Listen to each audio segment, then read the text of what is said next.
নমস্কাৰ, স্বাগতম জনাইছোঁ এটা ইনফৰ্মেটিভ ভিডিঅ'লৈ।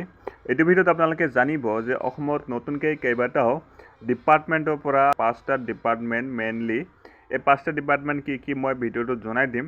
তাৰ আগতে মই জনাই দিওঁ 8642 যি নতুন ভেকেঞ্চি মুকলি হৈছে, এইকেইটা ভেকেঞ্চিত অসমৰ ল'ৰা ছোৱালী এপ্লাই কৰিব পাৰিব।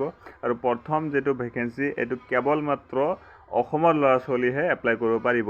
ইয়াতে 8642টা ভেকেঞ্চি আছে আৰু এই 8642টা ভেকেঞ্চিৰ ভিতৰত আপোনালোকে যদি এটা ল'ব বিচাৰে তেনেহ'লে সম্পূৰ্ণ ভিডিঅ'টো চাওক, গোটেই ডিটেইলছটো আপোনালোকে এইটো ভিডিঅ'তে পাই যাব। ইয়াৰে যি 8642টা ভেকেঞ্চি আছে তাৰে কিছুমান ব্ৰেকডাউন আছে, মানে কোনটো ডিপাৰ্টমেণ্টৰ পৰা কিমানটা ভেকেঞ্চি আছে আৰু আপোনালোকে কেনেকৈ এপ্লাই কৰিব মই আপোনালোকক জনাই দিওঁ।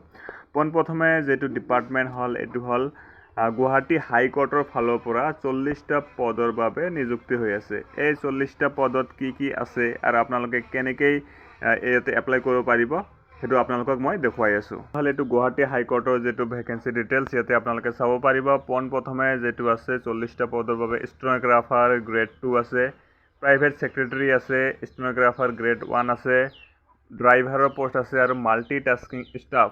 এই যিটো মাল্টিটাস্কিং ষ্টাফ আছে ইয়াতে আপোনালোকে যদি 10 পাছ চিম্পল 10 পাছ হয় তথাপিও আপোনালোকে ইয়াতে এপ্লাই কৰিব পাৰিব।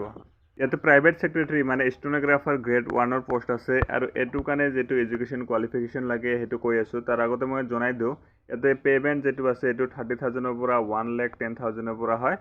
আৰু ইয়াতে এপ্লাই কৰিব হ'লে আপোনালোকে এজ লিমিট লাগিব।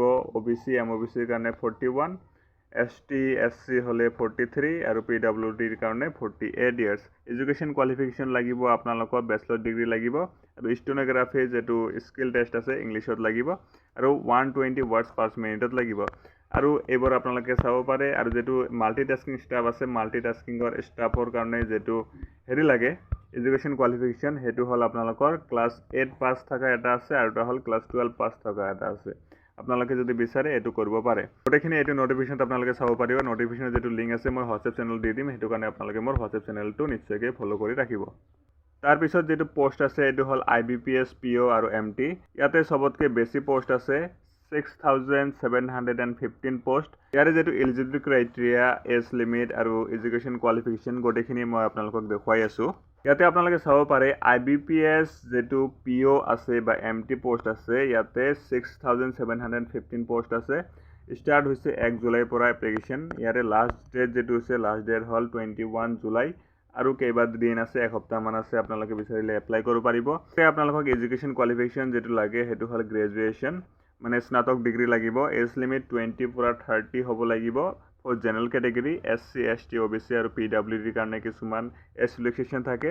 আৰু ইয়াৰ যিটো চেলাৰী হয় চেলাৰীটো বেছিক পে 48,000ৰ পৰা ষ্টাৰ্ট হয় আৰু এইটো 1 লাখ 1,20,000 1.5 লাখলৈকে যাব পাৰে। যেতিয়ালৈকে আপোনালোকে ছিনিয়ৰ হৈ যাব তেতিয়ালৈকে আপোনালোকৰ চেলাৰী 1.5 লাখ 2 লাখলৈকেও হৈ যায় কেতিয়াবা। তাৰপিছত যিটো পোষ্ট আছে সেইটো হ'ল আপোনালোকৰ আছাম পেট্ৰ'কেমিকেলছ। আছাম পেট্ৰ'কেমিকেলছত 20 পোষ্ট আছে আৰু 20 পোষ্টত আপোনালোকে যদি এপ্লাই কৰিব বিচাৰে তেনেহ'লে আপোনালোকৰ কিছুমান লাগিব। বেচেলৰ অফ ইঞ্জিনিয়াৰিং লাগিব, নহ'লে ডিপ্ল'মা লাগিব, নহ'লে ITI লাগিব। এইকেইটা ট্ৰেড যদি আপোনালোকে থাকে তেতিয়াহ'লে ইয়াতে এপ্লাই কৰিব পাৰিব। আৰু এই বয়সৰ সময়সীমা দিয়া হৈছে এইটো 18 পৰা 40 বছৰলৈকে।